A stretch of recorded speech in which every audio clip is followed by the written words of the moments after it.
Welcome to Sola Church Online. I'm Rigg. This is my wife, Miranda Landers, and together we lead Sola Church in Santa Monica, California. We meet in person and online on Sundays at 10 a.m. Pacific Time. Our in-person service is at 633 Kensington Road, inside Joslyn Park Auditorium. Yeah, and our pre-recorded online service can be found on our website, solachurch.life, as well as on Facebook and YouTube. That's at Sola Church LA. And we've got a great service for you today. Let's worship.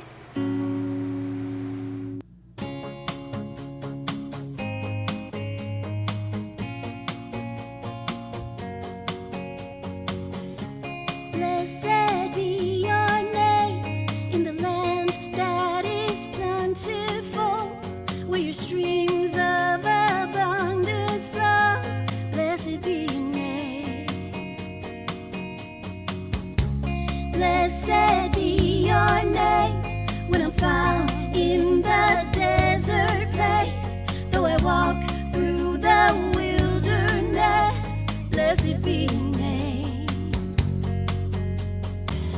And every blessing you pour out, I'll turn back to praise.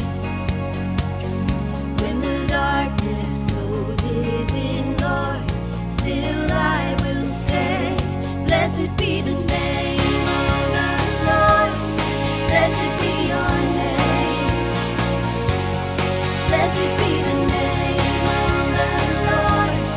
Blessed be your glorious name. Blessed be your name when the sun's shining down on me, when the world's all as it should be. Blessed be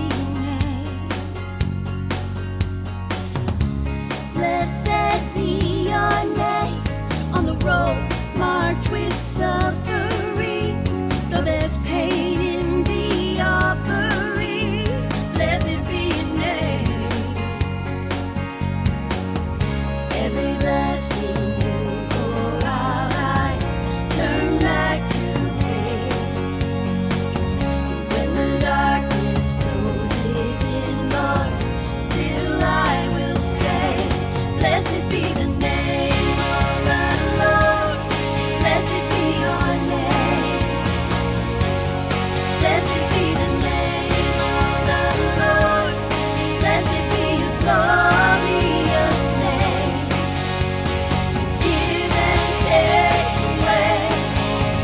You give and take away.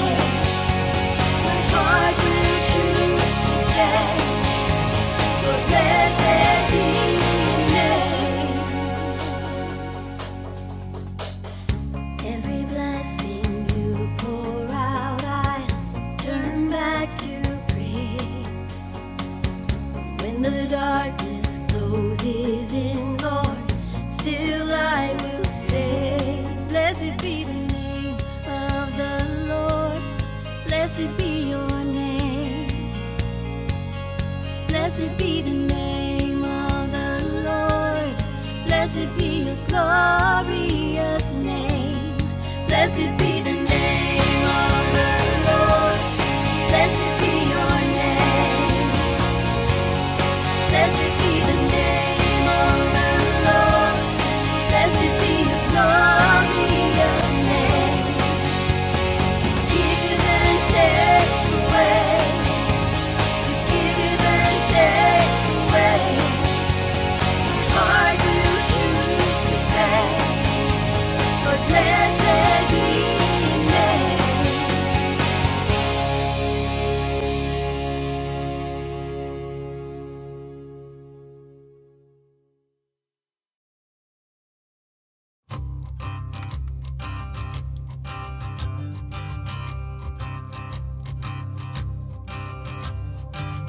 Who am I that the highest King would welcome me?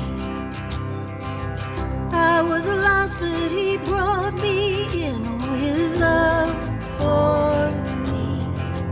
Oh, his love for me. And the sun sets free. Oh, it's free indeed. I'm a child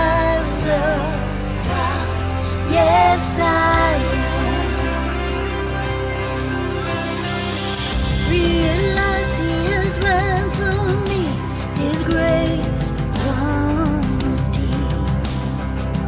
While I was a slave to sin, Jesus died for me. Yes, He died for me. The Son sets free. Oh, it's free indeed. I'm a child of God. Yes, I am. My Father's house, there's a place for me. I'm a child of God. Yes, I am. I am chosen, not forsaken. I am who you say I am. You are for me, not against me. I am who you say I am. I am chosen, not forsaken. I am who you say I am. You are for me, not against me. I am who you say I am. Oh, I am who you say I am. The Son sets free. Oh, it's free indeed. I'm a child of God. Yes, I am. In my Father's house, there's a place for me. I'm a child of God. Yes, I am. In my Father's house, there's a place for me. I'm a child of God. Yes, I am. Heavenly Father, you pick us up out of our mess, clothe us in your righteousness. You cleanse us of our sins and wipe away our tears. You give strength to the weak, help to the oppressed, food to the hungry, and comfort to the brokenhearted. Thank you for all the blessings of this life, the way you love us unconditionally.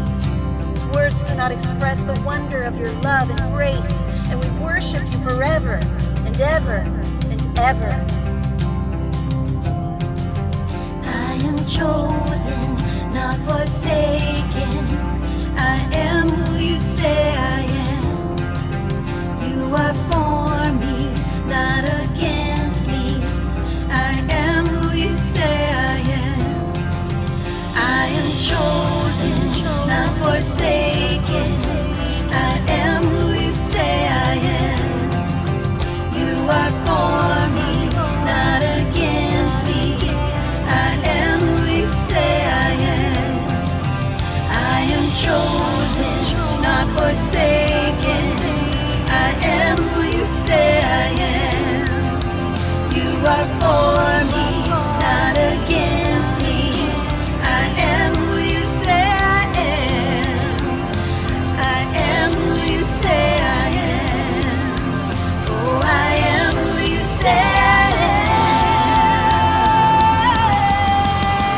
The Son sets free. Oh, it's free indeed. I'm a child of God. Yes, I am. In my Father's house, there's a place for me. I'm a child of God. Yes, I am.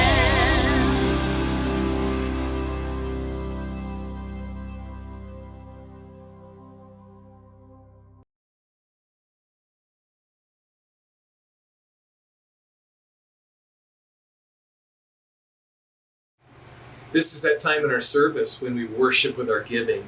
If you're just checking us out today, please don't feel obligated to participate. But if Sola Church is your church home, or if Sola Church Online has just been a blessing to you, it's super easy to make a one-time tax-deductible donation or even to schedule a recurring gift.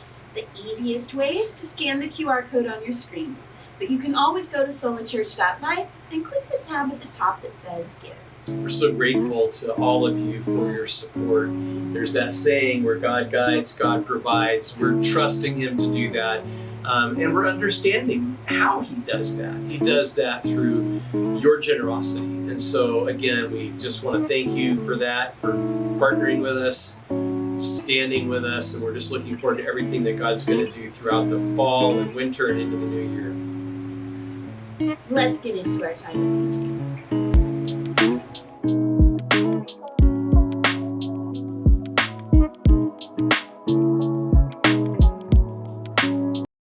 There is nothing good about a bad day.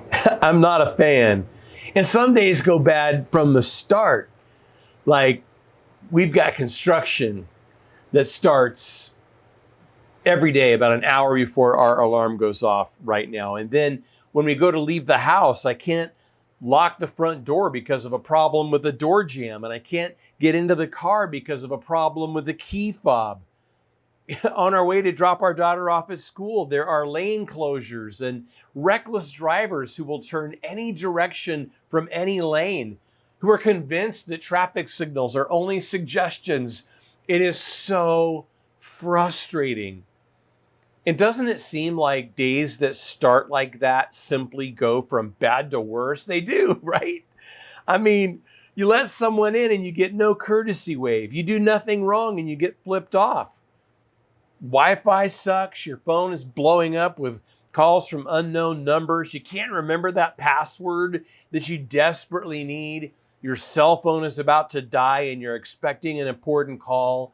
That person didn't do what they said they would. This other person did what they said they wouldn't do. You're overworked and underpaid. We're all sick and tired of being sick and tired. Like, who's with me? Oh man, bad days. Everyone has them. No one likes them. Anyone can get good at them. Wait, what? Is it possible to be good at bad days? To do bad days good? Where is God on a bad day? What is He saying? What is He doing? Let's open the Bible to 1 Samuel chapter 9. You know, we're in this series in 1 and 2 Samuel that we're calling Outliers. And an outlier is something that lies outside the group. Like if everything is like this, an outlier is like that. If everyone is like this, then an outlier is like that. And so we're talking about all being imperfect people with imperfect lives, but outliers are those who have found another way of being in this broken world, a way made possible by this loving, giving, forgiving God that we meet on the pages of the Bible. And so today we want to talk about how to do bad days good. Look with me at 1 Samuel 9, beginning in verse 1. It says, there was a man of Benjamin whose name was Kish. It names his father, his grandfather, his great-grandfather, and his great-great-grandfather. And then it adds that Kish was a mighty man of power. And he had a choice and handsome son, verse 2, whose name was Saul. There was not a more handsome person than he among the children of Israel. From his shoulders upward, he was taller than any of the people. So meet Saul. Man, he came from a good family. His dad was described as a mighty man of power. That Hebrew word translated power can also refer to wealth. The idea might be that, they were members of a particular social class. You might think in terms of, Saul beginning his life with some privilege. As we think about his dad, Kish, Kish was obviously a successful man. I like how John Maxwell distinguishes between being successful and being significant. Success is when I enrich myself, but significance is when I enrich others. And so God was going to give Saul the opportunity to not only be successful, but to be significant. So a good family, but notice in verse 2, good looks. Like check out the words choice and handsome and taller. He was literally tall, dark, and handsome. His name Saul even means desired. But picking up in verse 3, it says, now the donkeys of Kish, Saul's father, were lost. And this is where it starts. Saul's terrible, horrible, no good, very bad day. Starts with lost donkeys. You know what the most frequently lost item of all is? The remote. Yeah. In the United States, the remote is the number one most lost item. But we lose our phone, we lose our keys, we lose our glasses, we lose our wallets and bags, and then we lose our cool, and we lose our mind, and we lose our Yeah. Oh, did you know that the average search time for a lost item is 5 minutes and 20 seconds? Yeah, you add that up several times a day, every day, and you got a lot of time. And we're most likely to lose personal items between Saturday and Monday. So basically, over the weekend, that's when we're most likely to lose personal items. In fact, more lost phones are reported on Sunday than on any other day of the week. So everyone's like this right now. Whew. Well, how to do bad days good. This is where we start to learn some lessons from Saul's experience. Number 1, don't quit. So pick it up in verse 3, the middle of the verse. It says, and Kish said to his son Saul, please take one of the servants with you and arise, go and look for the donkeys. So he passed through the mountains of Ephraim and through the land of Shalisha, but they did not find them. Then they passed through the land of Shaalim, and they were not there. Then he passed through the land of the Benjamites, but they did not find them. So I'm just thinking about what Kish said to Saul and about all the dadisms. What are some of the funny things that your dad used to say to you and to your siblings? Maybe you heard things like, don't make me turn this car around, or ask your mother. I heard that one more than once. Money doesn't grow on trees. Pull my finger. Uh-oh. Don't do it. Don't do it, kids. How about this dadism? Don't make that face. It'll get stuck like that. Were you raised in a barn? Or how about this? Anything that starts with, when I was your age, ... There's the old, I'm not going to tell you again. How about this? I'll give you something to cry about. Or the one that Saul heard.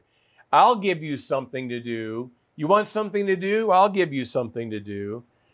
So he was sent to find these lost donkeys. Really, in some sense, this was the kind of thing that was so daily, so mundane, so routine, but also the kind of thing that was so unfulfilling, so unpleasant, so unsatisfying. But notice the key phrases in verse 4. They did not find them. They were not there. They did not find them.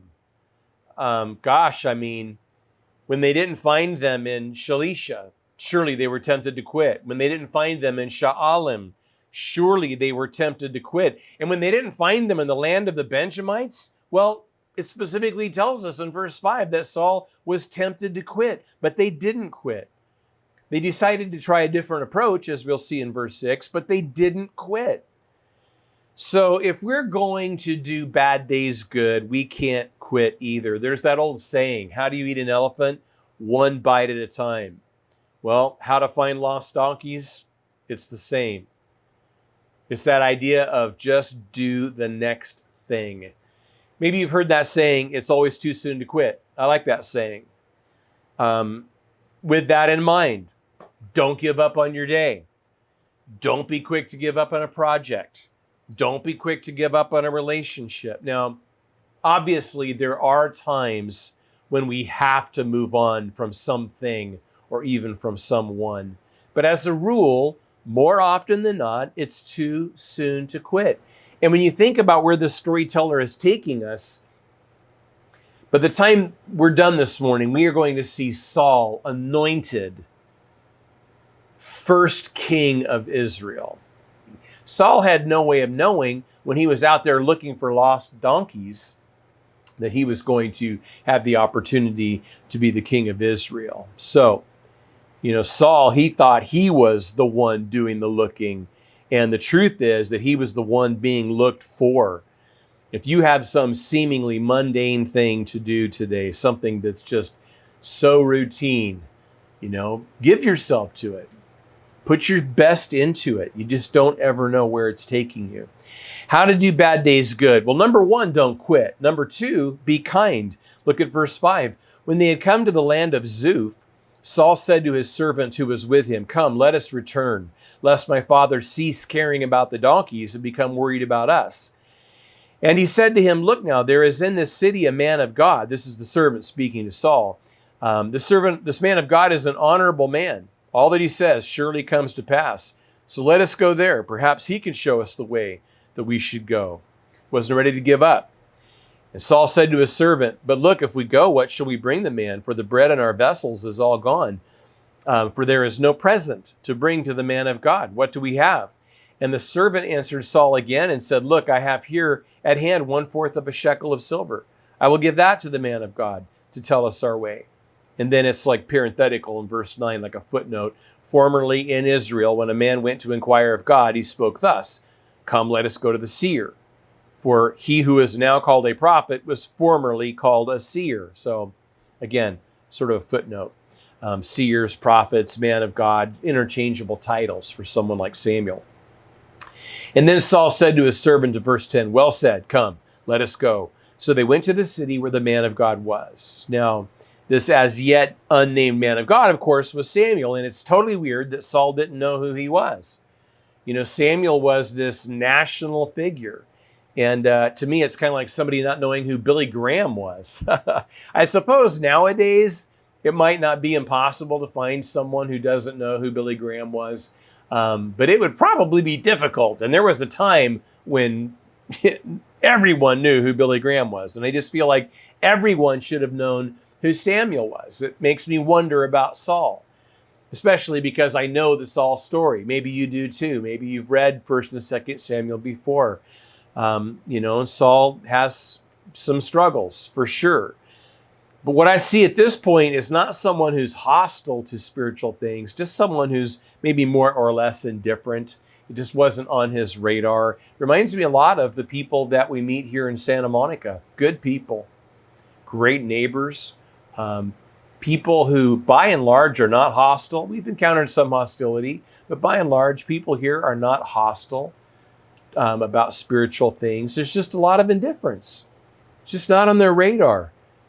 But with that in mind, since it's just indifference and not hostility, why not believe that God could do something special in the context of these relationships that we all have? I saw on Twitter recently a statistic, 82% of people would come to church if a friend invited them. Only 2% of Christians invite friends. So shame on us for not taking advantage of, I think a greater degree of openness than we think is there.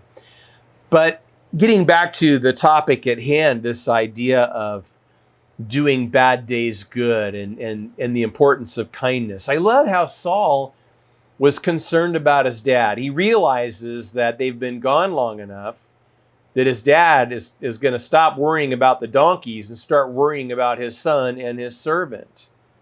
There's kindness in that. I love too how Saul and his servant too were respectful toward, Samuel. Again, unnamed at this point in the story, but towards Samuel, towards this man of God. It's not that Samuel charged for his services, but it was an etiquette thing. They wanted to follow the proper etiquette. They didn't want to show up empty-handed. They wanted to bring Samuel something. It was a way of showing respect. It was a way of showing that they valued him and that he mattered and what he did mattered. So there's kindness in that. But maybe most importantly, I want to emphasize the kindness that Saul shows to his servant. He could have easily been irritated, like, "You're the servant. Why are you trying to talk me out of what I've already decided to do? Who are you to tell me, what our next step should be. He could have pushed back. He could have refused to listen, could have refused to take advice, not unlike what we talked about last week. But instead he was kind. He not only heard him, he listened to him. He took his advice. He actually decided to do what his servant was suggesting. So it was kind. He was kind to him, which is hard to do when we're frustrated. Surely they were frustrated after, all of their efforts to find these donkeys had been unsuccessful. Being kind when we're having a bad day is easier said than done. But if we find ourselves being unkind to the people around us, that should be a big, giant red flag. It's certainly an opportunity to pay attention to what's happening inside of us, and maybe especially to pay attention to our self-talk. This is kind of a chicken and the egg thing, but what I want to suggest is that if the way we're treating the people around us on a bad day isn't kind, we're almost certainly not being kind to ourselves either. And if our self-talk is unkind, it's only natural that we're going to be unkind to others. This is why I say it's kind of a chicken and the egg thing. If I'm not being kind to myself, I'm not going to be kind to others. And if I'm not being kind to others, I need to double back. There's probably a good chance that I'm not being kind to myself. There's that saying, that quote, it's often attributed to Plato, but it goes, "Be kind, for everyone you meet is fighting a battle." So we need to remember when we're in the middle of a bad day, chances are better than not that the people around us are having a bad day too. Maybe for the same reasons we are, or maybe for completely different reasons, but they need kindness too. But we also need to be kind to ourselves. Hard days are hard. Bad days are hard. Bad days are difficult. And the negative self-talk doesn't help. If you're in the middle of a bad day, and again, you're not being kind to the people around you, so you stop and you kind of listen to your self-talk, you're liable to hear yourself saying a lot of things like, you're an idiot. That's so stupid. What a dumb thing to do. You always do that. You never do that. And if you're talking to yourself that way, don't. And be kind to yourself and be kind to the people around you. That's what I need to do. This is what I need to hear. And I hope that it's encouraging to you. So we need to be kind to others for sure, but also to ourselves. How to do bad days good. Number 1, don't quit. Number 2, be kind. Number 3, seek God. Verse 11. As they went up the hill to the city, they met some young women going out to draw water and said to them, "Is the seer here?" And they answered them and said, "Yes, there he is, just ahead of you. Hurry now, for today he came to this city, because there is a sacrifice of the people today on the high place. As soon as you come into the city, you will surely find him before he goes up to the high place to eat. For the people will not eat unless he comes, because he must bless the sacrifice. Afterwards, those who are invited will eat. Now therefore go up, for about this time you will find him." The Bible is filled with so many stories about women at wells. I mean, obviously we think about the story that we call the woman at the well. That is a story about Jesus found in the Gospel of John. But here in the Old Testament, so many well stories that involve men meeting women, women who often become their wives. Isaac's wife was found at a well. Jacob met his wife at a well. Moses met his wife at a well. Like before there were online dating services or anything like speed dating, there was the well. Guys probably worked on their pickup lines, right? Like, "Come here often." Or, "What's a nice girl like you doing at a well like this?" So here they are. Here are all these women at the well drawing water, and the most handsome man in all of Israel comes walking up. They're all like, swipe right, I'm swiping right." Verse 14, so they went up to the city. As they were coming into the city, there was Samuel coming out toward them on his way up to the high place. Now the Lord had told Samuel in his ear. It's a figure of speech. It doesn't necessarily mean that God spoke in an audible voice, but it means that, this was communicated directly to Samuel and only to Samuel. The Lord had told Samuel in his ear the day before Saul came, saying, "Tomorrow, about this time, I will send you a man from the land of Benjamin." And you shall anoint him commander over my people Israel, that he may save my people from the hand of the Philistines. For I have looked upon my people, because their cry has come to me. So when Samuel saw Saul, the Lord said to him, there he is, the man of whom I spoke to you. This one shall reign over my people. I love that phrase, my people. You see it 4 times in 2 verses, verses 16 and 17. We are his people. It's a reminder that God sees us, that he hears us, that he cares about us. And we see God at work. Like in both of these stories, we see God at work, orchestrating everything.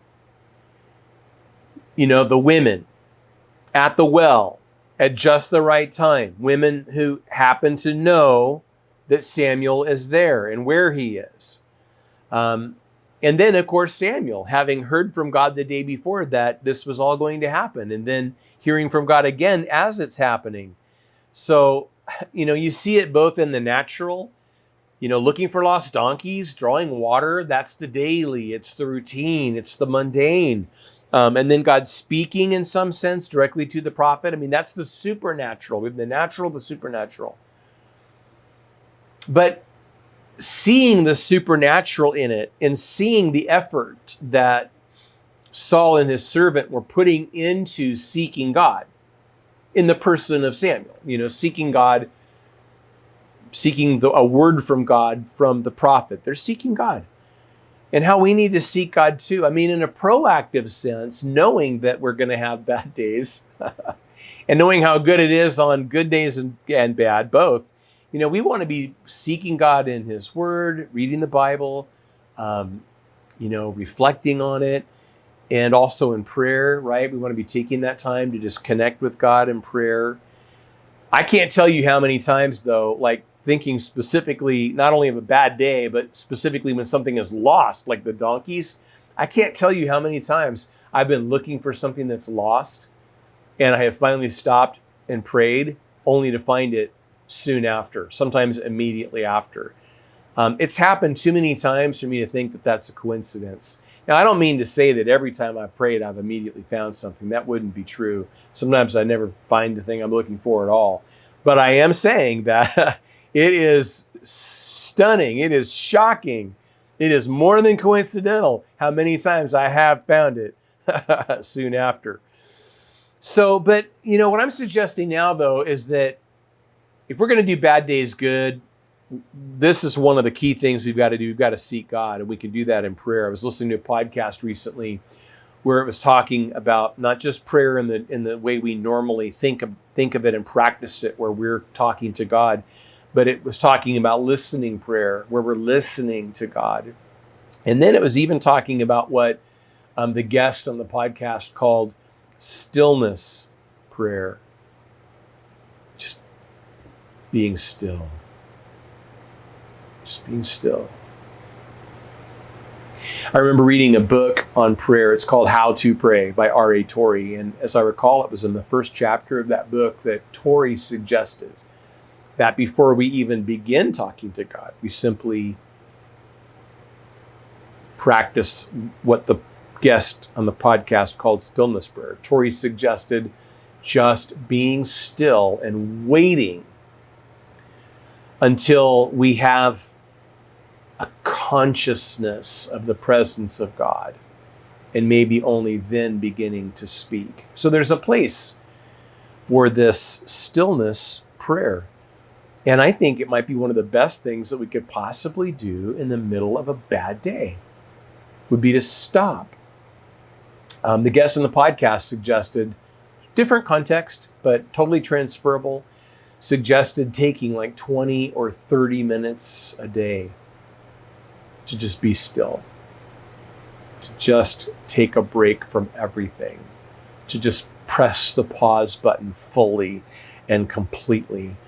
And I can't help but think that it would make a huge difference in the middle of a bad day if we stopped for stillness prayer for 20 minutes. We just stopped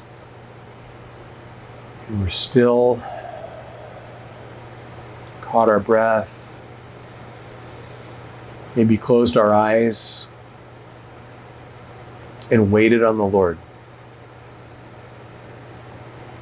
Just conscious of him. I can't help but think that it would make a huge, huge difference. So how to do bad days good? Number 1, don't quit. Number 2, be kind. Number 3, to others and to ourselves. And number 3, seek God. But number 4, take care. Picking it up in verse 18, then Saul drew near to Samuel in the gate and said, please tell me, where is the seer's house? And Samuel answered Saul and said, I am the seer. I am the seer.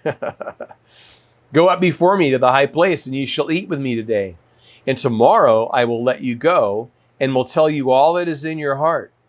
But as for your donkeys that were lost 3 days ago, do not be anxious about them, for they have been found. And on whom is all the desire of Israel? Is it not on you and on all your father's house? And Saul answered and said, am I not a Benjamite of the smallest of the tribes of Israel, and my family the least of all the families of the tribe of Benjamin? Why then do you speak like this to me? Now Samuel took Saul and his servant and brought them into the hall and had them sit in the place of honor among those who were invited. There were about 30 persons. And Samuel said to the cook, bring the portion which I gave you, of which I said to you, set it apart. So the cook took up the thigh with its upper part and set it before Saul. And Samuel said, here it is, what was kept back. It was set apart for you. Eat, for until this time it has been kept for you, since I said I invited the people. So Saul ate with Samuel that day. And when they had come down from the high place into the city, Samuel spoke with Saul on the top of the house. They arose early, and it was about the dawning of the day that Samuel called to Saul on the top of the house. So he'd slept there, saying, get up, that I may send you on your way. And Saul arose, and both of them went outside, he and Samuel. And as they were going to the outskirts of the city, Samuel said to Saul, tell the servant to go on ahead of us. And he went on. But you stand here for a while, that I may announce to you the word of God. This is so Star Wars, like Luke looking for Yoda. Oh, you see Yoda. So little does he know, he's actually talking to Samuel, and so many cool things in these verses that I would love to spend more time on. I love the fact that, by referencing the search for the donkeys, Samuel is certainly letting Saul know that, he has this prophetic gift. Like, this is something that he couldn't know about any other way than God revealing it to him. And then I love too Saul's humility. I mean, we know that Saul was born to privilege. We know that his father was successful, and yet, Saul is humble as he's interacting with Samuel, as Samuel suggests that, the desire of the people for a king is going to be fulfilled in him. The people asked for a king. His name means asked for. They desired a king. The meaning of his name is desired. So a lot that's happening here, but I love that he's invited to eat and he's invited to rest. He's invited to eat food that had been prepared for him in advance.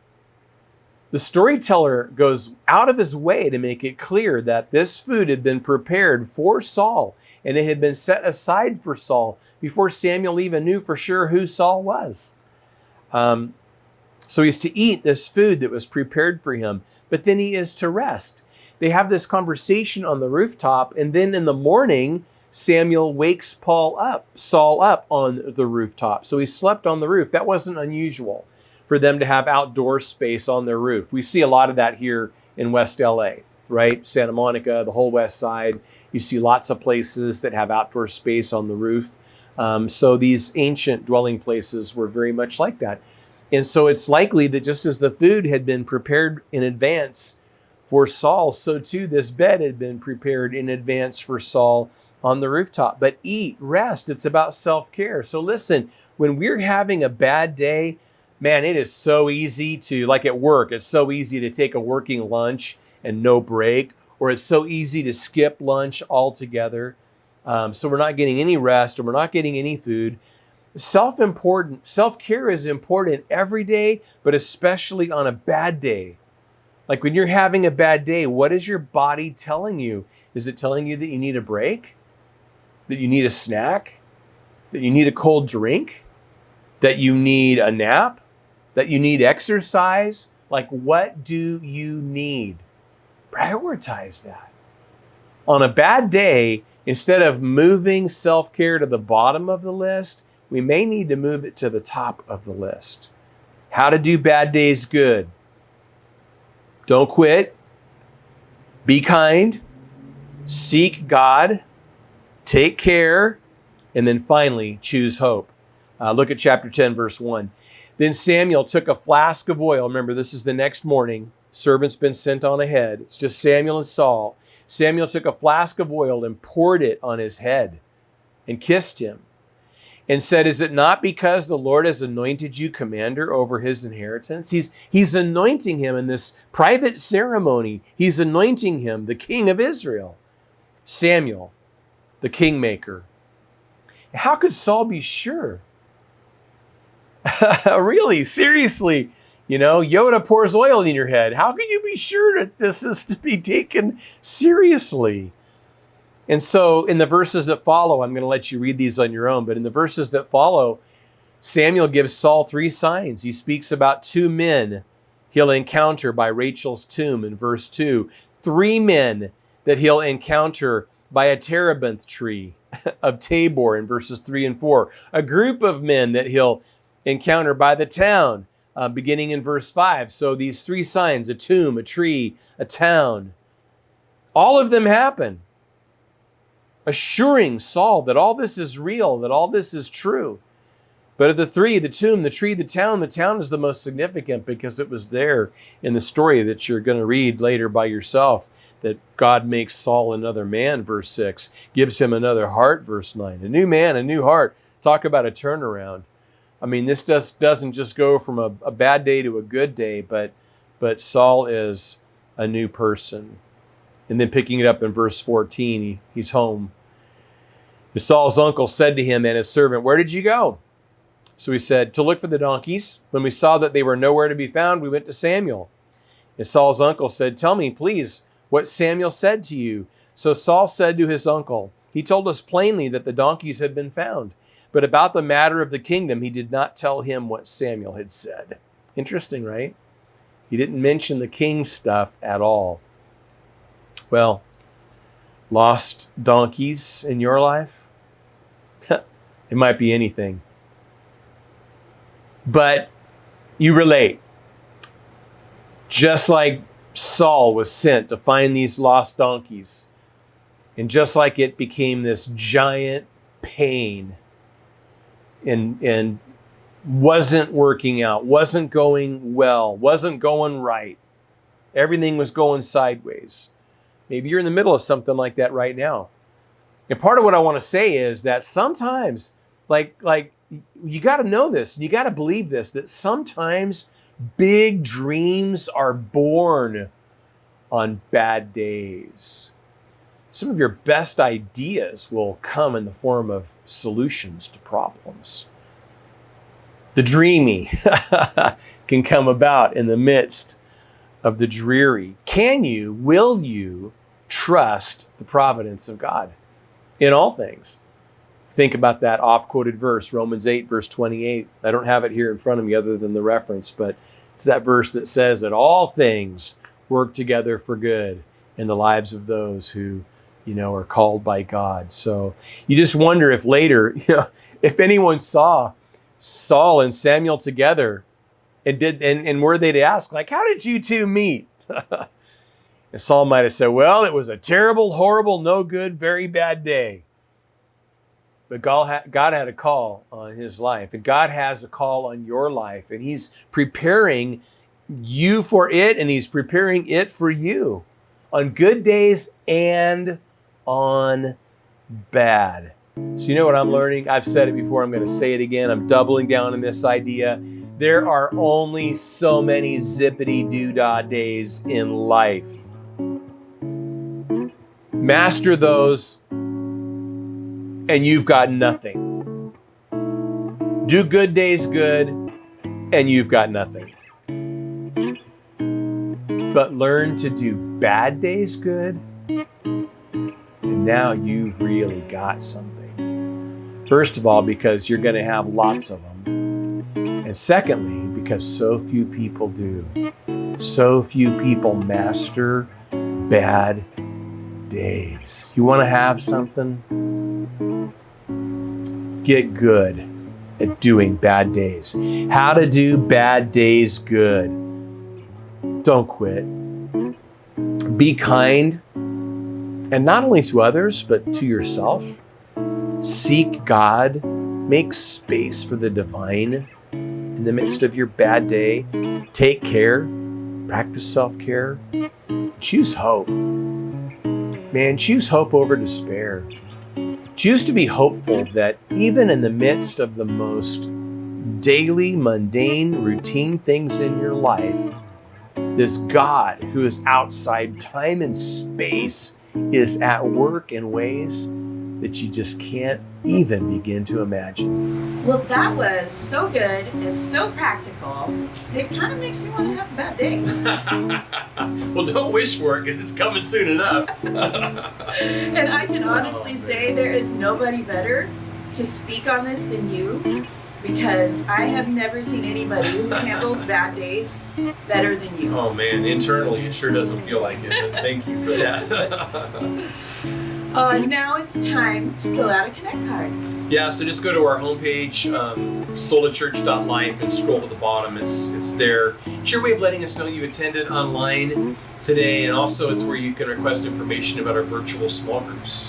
And don't forget to follow us on social media. At Sola Church LA, all your favorite social apps. Give us a like, a follow, leave a comment. Let's go.